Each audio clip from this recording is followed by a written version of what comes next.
Bonjour, je m'appelle Samia Slimane, je suis consultante SAP depuis une douzaine d'années. À la base, je viens d'une école de commerce. J'ai un parcours professionnel assez diversifié, assez riche. J'ai fait un petit peu de SS2I, un petit peu de client interne, et depuis un an, je suis freelance sur SAP. Sachant que j'avais déjà eu une première petite expérience en portage salarial il y a à peu près 5-6 ans. Donc le métier de consultant, je dirais que c'est un métier qui est très diversifié et qui peut vraiment varier en fonction du client, du job. C'est d'ailleurs tout l'intérêt de la chose. Le métier de consultant SAP de façon générale consiste à accompagner un client dans l'entretien, l'évolution de son système SAP. Derrière ça, il peut y avoir plusieurs problématiques. Ça peut être de la simple maintenance applicative avec des petites évolutions au jour le jour, mais il peut y avoir aussi des gros projets d'implémentation de SAP à partir d'un système qui était beaucoup plus ancien. Et là, on est plutôt dans des projets de rollout, de déploiement. Je suis actuellement chez Eramet, qui est donc spécialisé dans l'extraction minière et la confection d'alliages à partir de ces minerais. Je suis au centre de compétences SAP et aujourd'hui j'occupe le poste de consultante fonctionnelle avec une casquette chef de projet.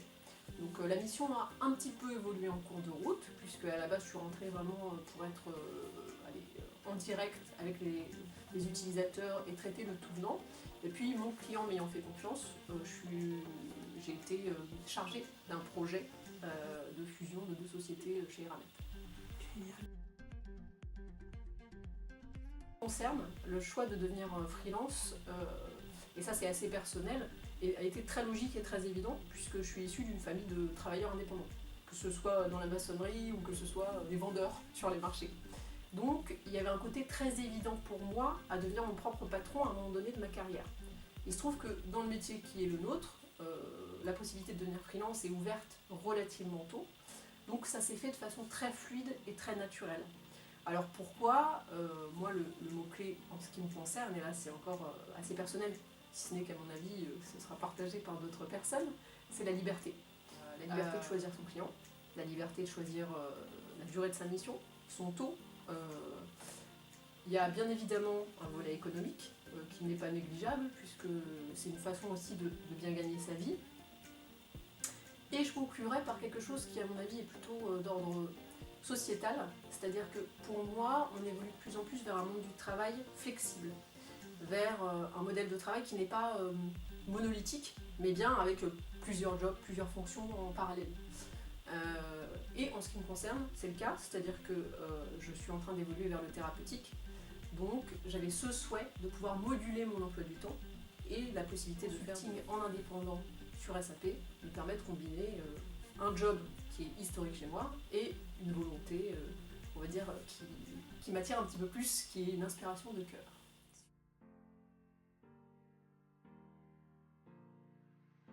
Je dirais que le seul inconvénient en ce qui me concerne, et c'est quelque chose qui peut freiner beaucoup de gens, et ça se conçoit facilement, c'est l'incertitude. Puisque, en effet, même si le marché du travail est assez actif sur la partie SAP, il y a toujours la possibilité de se retrouver sans mission à un instant T. Donc ça suppose à la fois une forme de confiance en soi-même, une forme de confiance en la capacité du marché à trouver des missions.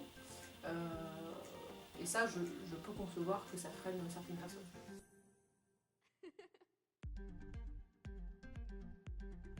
Consultant, y compris en informatique, est presque plus un métier de savoir-être qu'un métier technique.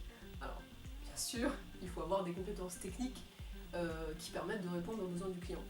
Je dis pas le contraire. Mais, et en particulier lorsqu'on est freelance et qu'on est porté uniquement par soi-même, pour moi, il y a tout un volet de savoir travailler avec des personnalités diverses et variées, de savoir interagir avec son client, que ce soit des clients fonctionnels ou des clients techniques, de savoir s'inscrire dans la dynamique d'une équipe sans qu'il y ait trop de heurts et que ça se fasse relativement fluidement. Et toutes ces qualités, pour moi, sont presque plus importantes que les compétences techniques d'origine. Sauf sur certaines missions en particulier, où bien sûr on est sur des postes d'expertise avec des interventions très ciblées, Et là, bien sûr, les compétences techniques seront prédominantes.